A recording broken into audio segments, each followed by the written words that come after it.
जय श्री कृष्णा फोटॉन्स, आपका आपके चैनल अध्ययन विद सेवाक्ष में स्वागत है। हमारा टॉपिक है organic chemistry. What is the basic difference between the organic chemistry and the inorganic chemistry, ये आपको जरूर पता होना चाहिए। ऑर्गेनिक केमिस्ट्री कुछ स्पेसिफिक एलिमेंट से मिलकर बने होते हैं, जबकि इनऑर्गेनिक केमिस्ट्री बहुत सारे एलिमेंट मींस जितने एलिमेंट्स हमारे पीरियोडिक टेबल में पाए जा रहे हैं उन सब से मिलकर बने होते हैं। ऑर्गेनिक केमिस्ट्री कौन से एलिमेंट से मिलकर बन रहे हैं, उसके लिए एक कोड है con sp(x), that is the con sp(x), x for the halogens and C for the carbon, H for the hydrogen, O for the oxygen, N for the nitrogen, S for the sulfur and P for the phosphorus and X for the halogen। and halogens basically हमारे यहाँ कौन से हैं, chlorine, bromine and iodine. इन्हीं element से मिलकर बना होता है। कुछ और भी एलिमेंट्स हैं, सोडियम है, मैग्नीशियम है एंड जिंक है, साथ में आपके यहाँ जेनॉन भी है। ये कंपाउंड्स एक या दो से ज्यादा एलिमेंट से मिलकर बने होते हैं। तो अगर हम कंपेयर करें ऑर्गेनिक केमिस्ट्री और इनऑर्गेनिक केमिस्ट्री में, तो ऑर्गेनिक केमिस्ट्री के जो कॉम्पोजिशंस होते हैं उसमें carbon, hydrogen, oxygen, nitrogen, sulphur और फास्फोरस के साथ में हैलोजेंस हैं और कुछ मेटल्स भी हैं लाइक सोडियम, मैग्नीशियम, जिंक और जेनॉन। उसके बाद में अगर हम बात करते हैं कि इनमें किसमें कार्बन पाया जाता है, किसमें कार्बन नहीं पाया जाता है, ऑर्गेनिक केमिस्ट्री में केवल हम कार्बन के कंपाउंड्स के बारे में पढ़ते हैं। ये कार्बन के कंपाउंड्स जो होंगे तो इसका मतलब है कार्बन एसेंशियली प्रेजेंट होगा सभी के सभी कंपाउंड्स में, सभी ऑर्गेनिक कंपाउंड्स में कार्बन तो जरूर पाया जाएगा क्योंकि वही तो दूल्हा है, इसीलिए यहां पे इसका होना बहुत जरूरी है। लेकिन इनऑर्गेनिक कंपाउंड्स में carbon is not essentially present. उसके बाद में हम बात करते हैं बॉन्डिंग के बारे में।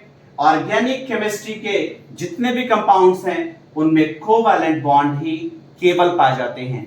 Only covalent bond is present in the compounds of the organic chemistry.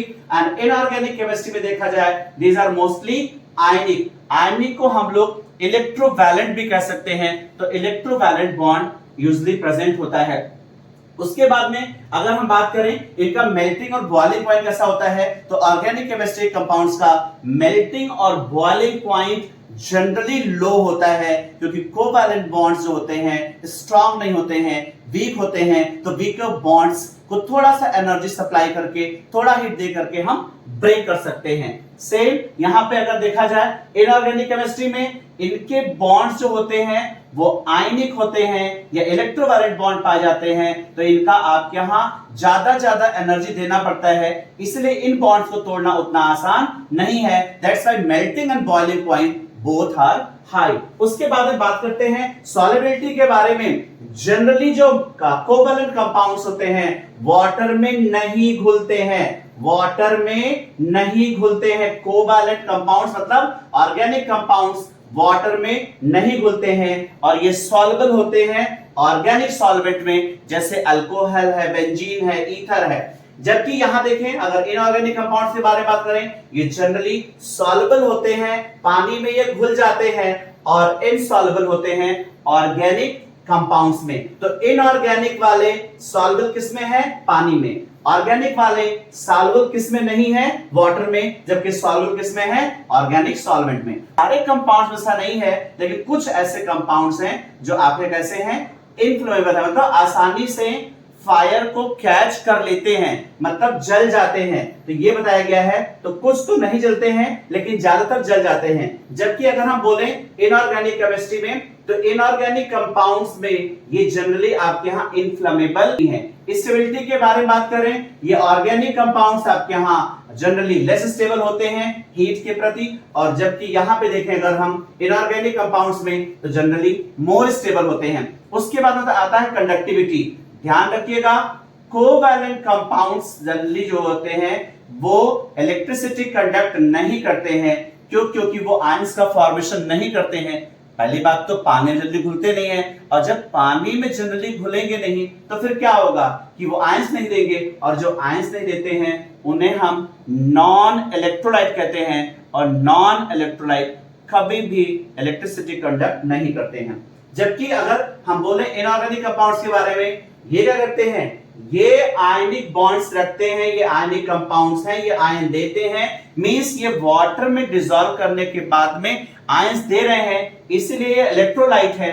और जहां पे इलेक्ट्रोलाइट है वो एक्वस सॉल्यूशन में अगर हम बात करें तो इलेक्ट्रिसिटी कंडक्ट करते हैं। उसके बाद में अगर हम बात करें कलर एंड स्मेल के बारे में, जनरली अगर देखें जो ऑर्गेनिक कंपाउंड्स हैं उनका एक कैरेक्टरिस्टिक कलर है और एक ओडर भी है, तो दोनों इनके पास है, एक महक भी है और रंग भी है।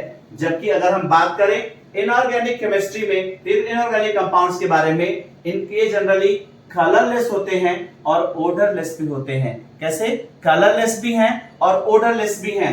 वोलाटिलिटी के बारे में बात करें, ये वोलाटाइल है, आसानी से वेपर फेज में जा सकते हैं, जबकि हमारे जो इनऑर्गेनिक कंपाउंड्स हैं वो नॉन वोलाटाइल हैं। उसके बाद में अगर हम बात करें कैटिनेशन, कैटिनेशन तो ऑर्गेनिक कंपाउंड्स की सबसे बड़ी खूबसूरती है, सबसे अच्छी इसमें जो बात है, जो इतने सारे कंपाउंड्स पाए जा रहे हैं, it is due to the catenation, isomerism and tetravalency. पहले की वीडियो में मैंने इनके बारे में बात कर रखा है और ये बोर्ड का प्रश्न भी है कि जो वर्सटैलिटी है कार्बन की वो किसकी वजह से है, that is the catenation, isomerism and tetravalency. तो कैटिनेशन कार्बन कंपाउंड्स में है, मतलब ऑर्गेनिक कंपाउंड्स में है, मतलब ऑर्गेनिक केमिस्ट्री में हमारे यहाँ कैटिनेशन होगी, आइसोमेरिज्म भी होगा।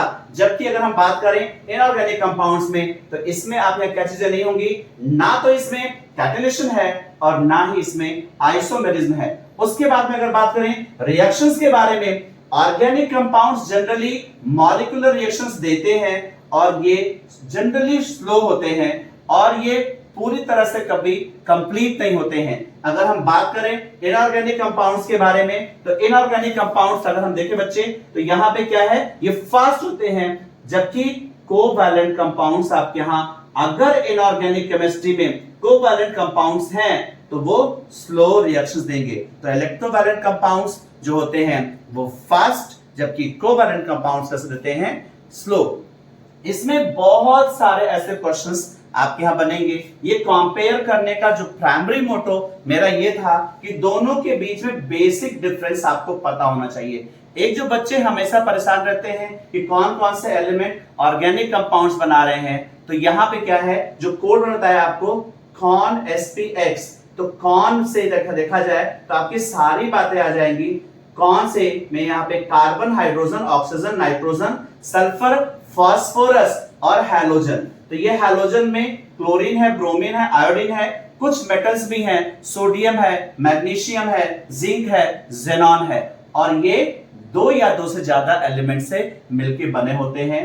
तो ये जो 10th क्लास वाले बच्चे हैं, ICSE बोर्ड के बच्चे हैं, CBSE बोर्ड के बच्चे हैं, इन और 11th के बच्चे हैं, जो इनका बेसिक जो एक टॉपिक जब भी हम क्विट करते हैं, ऑर्गेनिक केमिस्ट्री पढ़ना शुरू करते हैं, मतलब अदर टॉपिक की तरफ जाते हैं, तो हमारा ये बेसिक कॉन्सेप्ट बनाने के लिए बहुत जरूरी है। तो इसको देखें, समझें और बहुत अच्छे मार्क्स स्कोर करें। Thank you.